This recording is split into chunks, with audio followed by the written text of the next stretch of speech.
pledging to destroy wokeism and doing it as a tribute to the late Charlie Kirk.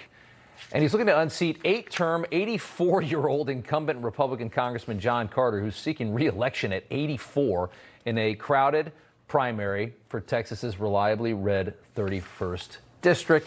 And Vince Offer joins us tonight. Hey, Vince, good to see you. It's wild to meet you this way. I want to ask just why you're running for office. I remember the ShamWow. I remember the chop too. What was the chop one you had? The chop, yeah, that was a good one too. So tell us why you want to get into politics. Well, I mean, it's a long story, but I did a skit called Wokebusters. It's a parody on Ghostbusters. I write a lot of skits. Actually, the commercials themselves are about our skits themselves, if you think about it. So I'm good at writing skits, and I did a Wokebuster. It took me 9 months to finish, and it was done the day Charlie passed. And I was like, what a coincidence. I'm like, okay, this is surreal. And then, it's okay. I said, I'll put it out on his birthday, and I did. And then a big tech, Google, YouTube stopped showing it. Didn't show it much. I only got like 500 views a day. Yet the other platforms were getting like 50,000 views a day. So I got millions of views on the other platform, nothing on YouTube and Google. So I'm thinking, oh, this is like discrimination. This is like a black guy going, in the 1940s going on the bus. Oh, you sit in the back of the bus.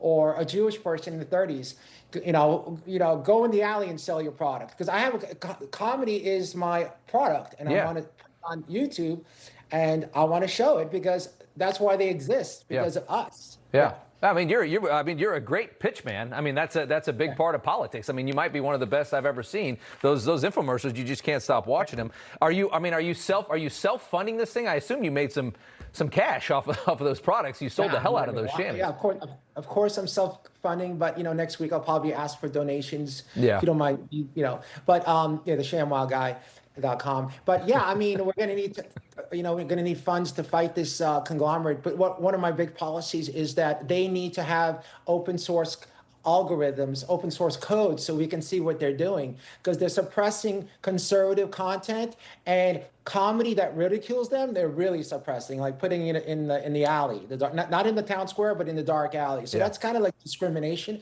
and it's illegal. Yeah. I want to ask you one final question. I was actually in Miami the same year as you were there, or some of them at least. You faced a little legal trouble. You had a run-in with a prostitute, 2009, never charged. It's going to come up as you debate your way through a crowded primary field. How do you respond to it?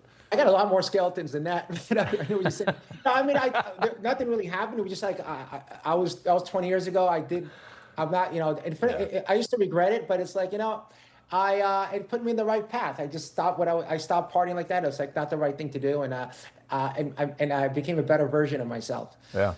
Well, Miami will do that to you, so you got to get out of that town. I'm not a good partier. I should have hung out with you or something. We'll probably go have dinner or something.